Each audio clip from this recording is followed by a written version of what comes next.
నమస్తే, నేను మధు. బెంగాల్ ఎలక్షన్స్ ఇప్పుడు ఆసక్తికరంగా మారుతున్నాయి. గత 15 సంవత్సరాలుగా చూసుకుంటే అక్కడ మమతా బెనర్జీ హవానే కొనసాగుతుంది. మరి ఇప్పటికైనా మమతా బెనర్జీ ఆ సింహాసనం దిగిపోయి బీజేపీ ఆ సింహాసనం ఎక్కుతుందా లేదా, మరి బీజేపీ పై చేసి సాధిస్తుందా లేదా, ఈ రోజు మనం తెలుసుకుందాం. ప్రస్తుతం మనతో పాటు ఉన్నారు సీనియర్ జర్నలిస్ట్ డాక్టర్ దుర్గా అడ్లవాణి గారు. వారిని అడిగి మరిన్ని విషయాలను తెలుసుకుందాం. నమస్కారం మేడం. మేడం, బెంగాల్లో మమతా బెనర్జీని కొట్టే వాళ్ళే లేరు, ఆమెను దించే వాళ్ళే లేరు అన్నట్టు చాలా వార్తలు విన్నాం. కానీ ఇప్పుడు చూస్తే బీజేపీ కూడా ఆమెకు సరైన పోటీ ఇస్తుందని అంటున్నారు. మరి అది పోటీ వరకే పరిమితమా, లేకపోతే గెలిచి చూపిస్తుంది అంటారా బీజేపీ? అది మీరు చెప్పినట్టుగా బెంగాల్ ఎన్నికలు చాలా చిత్రంగా జరిగాయి. అంటే దీదీ కూడా భయపడింది ఒక రకంగా. యాక్చువల్గా దీదీకి బెంగాల్లో తిరుగులేదు. ఎందుకంటే ఆవిడ స్వాస్థ్య సాథి అంటే పేదల కోసం, కన్యాశ్రీ విద్యార్థుల కోసం, రూపశ్రీ మహిళల కోసం ఆవిడ మంచి స్కీమ్స్ ప్రవేశపెట్టారు. అవే కాకుండా ఆవిడ ఇంకా చేసినవి మనం కనుక చూస్తే కనుకైతే ఆవిడ దీదీగా అందరికీ పరిచయం అయ్యారు. మహిళా ఓటర్లను ఆవిడ చాలా ఆకర్షించారు. ఆవిడకి చాలా మద్దతు ఉంది.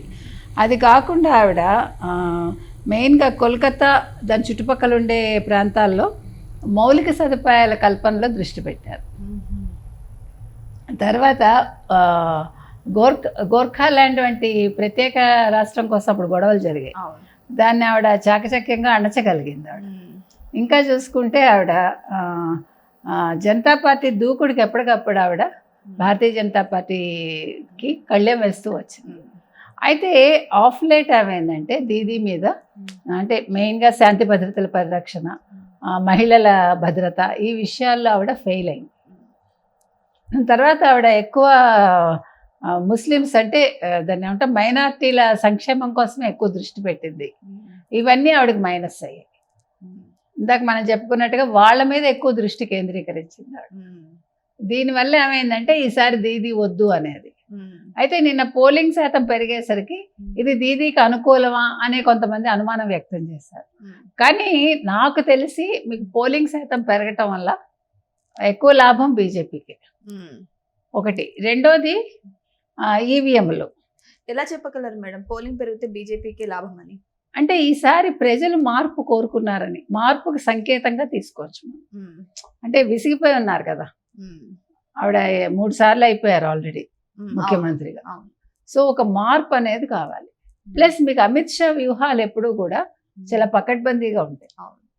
ఆయన దృష్టి పెడితే కనుకైతే మీకు తెలుసా, షా అనే పేరు మీకు ఎక్కువ డిటెక్టివ్ నావెల్స్ లో కూడా వాడతారు. మీరు తెలుగు డిటెక్టివ్ నావెల్స్ చదివి ఉంటే షా అనే పేరు ఉంటుంది. అప్పుడు మనకు తెలియదు వాళ్ళు గుజరాతీ. చిన్నప్పుడు మనకి ఏం తెలుసు, చాలా ఇంటెలిజెంట్గా ఉంటారు. అది నేను చెప్తున్నది. గుజరాతీస్ వ్యాపారస్తులు, మంచి తెలుగు ఉంటుంది. షా అనే వాళ్ళకి ఇంకా ఎక్కువ ఉంటుంది అని అంటే జనరల్గా చెప్తారు. ఏమంటే వాళ్ళకే ఉంటుందా మిగతా వాళ్ళకు ఉండదా అంటే నేనేం చెప్పలేను, సాధారణంగా చెప్తారు. ఇప్పుడు చూడండి, కొన్ని కులాలకి వీళ్ళకి మంచి తెలివితేటలు ఉంటాయని అంటారు చూడండి, అట్లా. సో ఆయన ప్లాన్ ఎప్పుడు కూడా ఆయన ఒక దృష్టి పెట్టాక సాధారణంగా అక్కడ అది ఆ లెక్క తప్పదు. మరి ఈసారి మరి దీదీకి ప్రాబ్లమేనా అంటే అలాగే అనిపిస్తోంది. చూడాలి మరి. ఎందుకంటే ఆవిడ ఒక అగ్రెసివ్గా అయిపోయింది మనిషి. మాట తీరు కావచ్చు, అంటే నన్ను కొట్టేవాడు లేడు అనే ఒక ధీమా పెరిగిపోయింది, అహంకారం.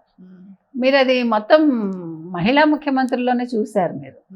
ఒక జయలలిత, ఒక మమతా బెనర్జీ, అంతకుముందు మాయావతి కరప్షన్ చేశారు అనుకోండి బాగా. ఇప్పుడు ఆవిడ ఏమైపోయిందో కూడా మనకు తెలియదు ఈ మధ్యకాలంలో కదా.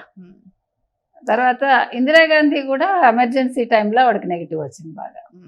మంచి లీడర్సే, కానీ ఆఫ్ లేట్ దాన్ని వాళ్ళు భరించలేకపోతున్నారు, అది మొయ్యలేకపోతున్నారు ఆ భారం అనిపిస్తుంది. ఏది ఏమైనా ఈసారి దీదీకి కొంచెం కష్టం అనిపిస్తుంది.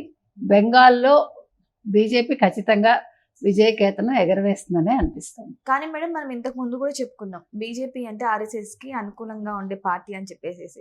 కానీ ఇక్కడ బెంగాల్లో చూసుకుంటే క్రిస్టియన్ ఓట్ కావచ్చు, లేకపోతే మైనార్టీ ఓట్ కావచ్చు, ఇవన్నీ కూడా చాలా బలంగానే ఉన్నాయి.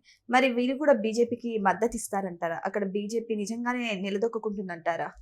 ఏమండి, కేరళలో కూడా మన క్రిస్టియన్స్ బీజేపీకి మద్దతు ఇచ్చారు, మీకు గుర్తుంటే. ఇక్కడ ఆర్ఎస్ఎస్ ఎవరికి వ్యతిరేకం కాదు, ఒకటి గుర్తుపెట్టుకోండి మీరు. అట్లా ప్రొజెక్ట్ చేస్తున్నారు. నిజంగా మీకు హింస ఇలాంటి వాటిని ప్రోత్సహించదు. ఆర్ఎస్ఎస్ అనేది ఒక సిస్టమాటిక్ ఒక సంఘం, అది అంతే. వాళ్ళు నీతి నియమాలు బోధిస్తారు, మహిళల్ని వాళ్ళు చాలా గౌరవిస్తారు. వాళ్ళు హిందుత్వాన్ని వ్యతిరేకించే వాళ్ళని దూషిస్తారు తప్ప వాళ్ళంటే అట్రాసిటీస్ని భరించరు. బలవంతంగా మత మార్పిళ్ళు చేస్తే అట్లాంటి వాటికి వ్యతిరేకం తప్ప ఇప్పుడు ముస్లిమ్స్కి ఎవరు వ్యతిరేకం కాదుగా, మనం ఎవరైనా వ్యతిరేకమా? కాదుగా. అది ప్రొజెక్షన్లో అలా ఉందండి. సో ఏది ఏమైనా బీజేపీ అయితే బాగా వేస్తుంది బెంగాల్లో అని అనిపిస్తుంది. సో ఏదేమైనా సరే ఈసారి దీదీ మాత్రం ఒక మెట్టు దిగేలాగే కనిపిస్తుందని చాలా సర్వేలు కూడా చెబుతున్నాయి. మరి బీజేపీ ఆ మెట్టు ఎక్కుతుందా, మరి బెంగాల్ సింహాసనం అధిష్టిస్తుందా? వెయిట్ చేసి చూద్దాం ఏం జరగబోతుందో. Thank you so much. Thank you.